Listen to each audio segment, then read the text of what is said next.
সূরা মুনাফিকুন। বিসমিল্লাহির রহমানির রহিম।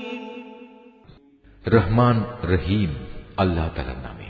ইযা জাআকাল মুনাফিকুনা ক্বালু নাশহাদু ইন্নাকা লারাসূলুল্লাহ ওয়াল্লাহু ইয়া'লামু ইন্নাকা লারাসূলুহু ওয়াল্লাহু ইয়াশহাদু ইন্নাল মুনাফিকিনা লাকাযিবুন।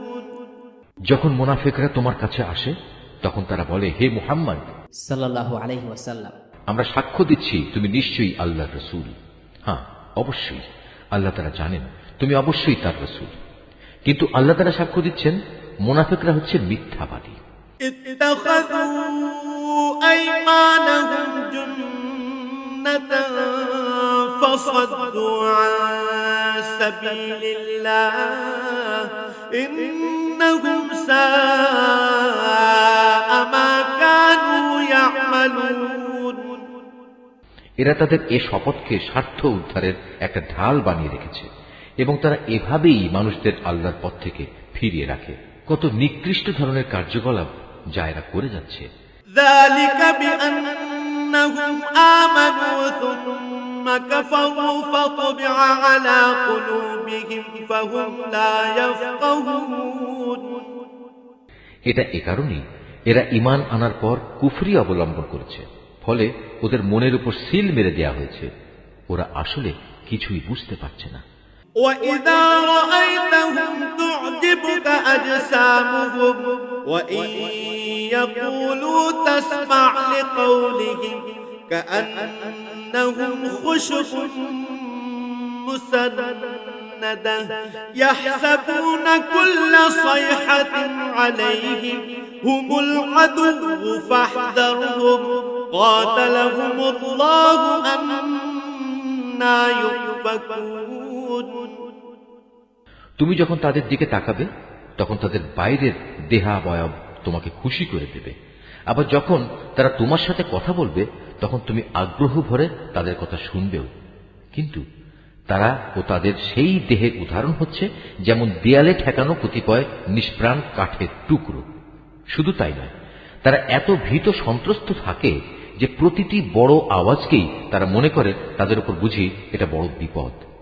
এরাই হচ্ছে তোমাদের আসল দুশমন। এদের থেকে তোমরা হুঁশিয়ার থেকো।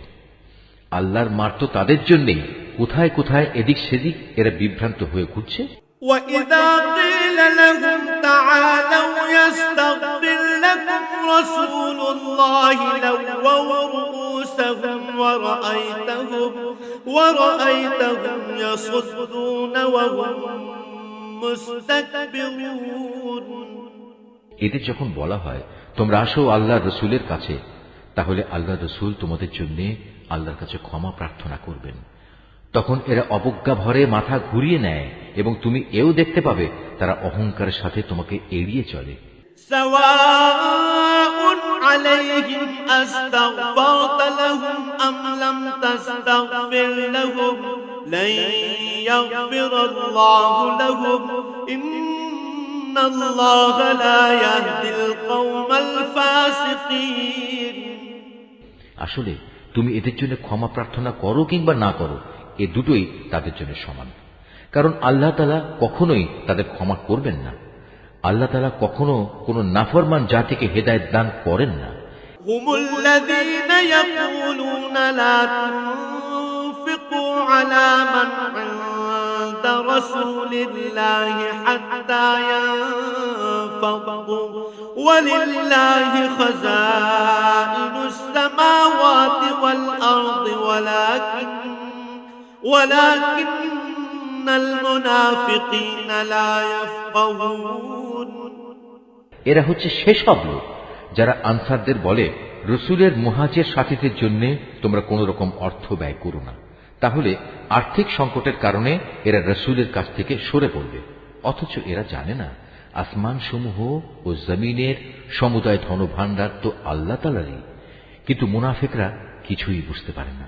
يقولون لئن رجعنا إلى المدينة ليخرجن الأعز منها الأذل ولله العزة ولرسوله وللمؤمنين ولكن المنافقين لا يعلمون তারা বলে, আমরা মদিনায় ফিরে গেলে সেখানকার সবল দলটি মুসলমানদের দুর্বল দলটিকে সে শহর থেকে অবশ্যই বের করে দেবে।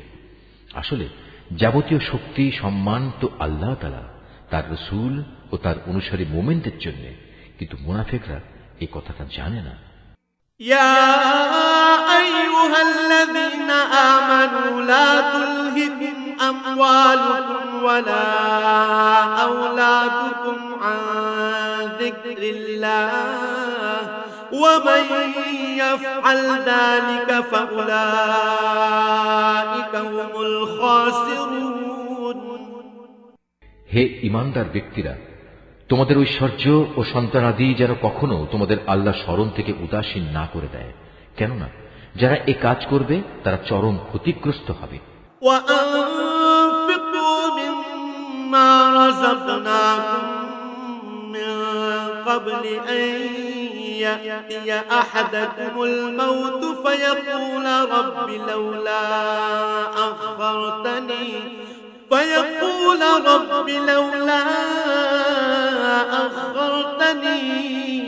إلى أجل قريب فأصدق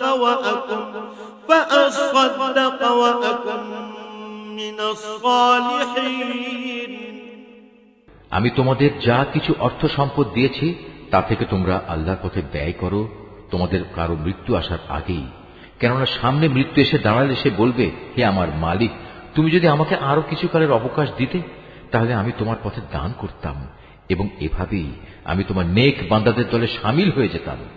ولن يؤخر الله نفسا إذا جاء أجلها والله خبير بما تعملون কিন্তু কারো আল্লাহ নির্ধারিত সময় যখন এসে যাবে তখন আল্লাহ তাআলা আর তাকে এক মুহূর্ত অবকাশ দেবেন না। তোমরা দুনিয়ার জীবনে যা কিছু করছো আল্লাহ তাআলা সে সম্পর্কে পুরোপুরি অবহিত রয়েছেন।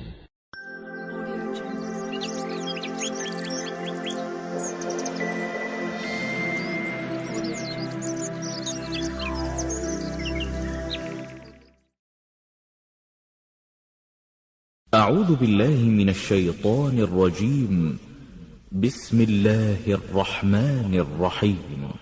إذا جاءك المنافقون قالوا نشهد إنك لرسول الله والله يعلم إنك لرسوله والله يشهد إن المنافقين لكاذبون اتخذوا أيمانهم جنة فصدوا عن سبيل الله إنهم ساء ما كانوا يعملون ذلك بأنهم آمنوا ثم كفروا فطبع على قلوبهم فهم لا يفقهون وإذا رأيتهم تعجبك أجسامهم وإن يقولوا تسمع لقولهم كأنهم خشب مسندة يحسبون كل صيحة عليهم هم العدو فاحذرهم قاتلهم الله أنى يؤفكون وإذا قيل لهم تعالوا يستغفر لكم رسول الله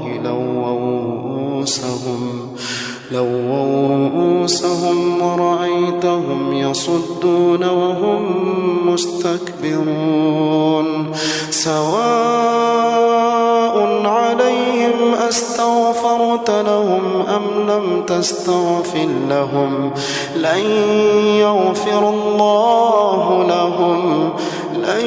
يغفر الله لهم إن الله لا يهدي القوم الفاسقين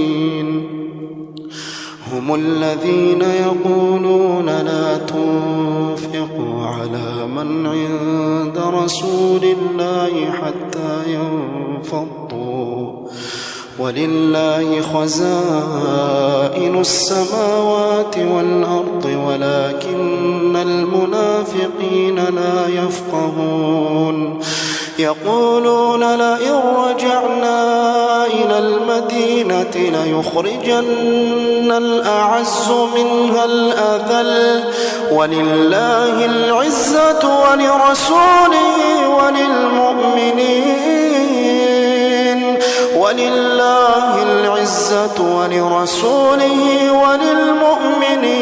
ولكن المنافقين لا يعلمون يا أيها الذين آمنوا لا تلهكم أموالكم ولا أولادكم عن ذكر الله ومن يفعل ذلك فأولئك هم الخاسرون وأنفقوا مما رزقناكم من قبل أن يأتي أحدكم الموت فيقول رب لولا أخرتني إلى أجل قريب فأصدق وأكن من الصالحين ولن يؤخر الله نفسا إذا جاء أجلها والله خبير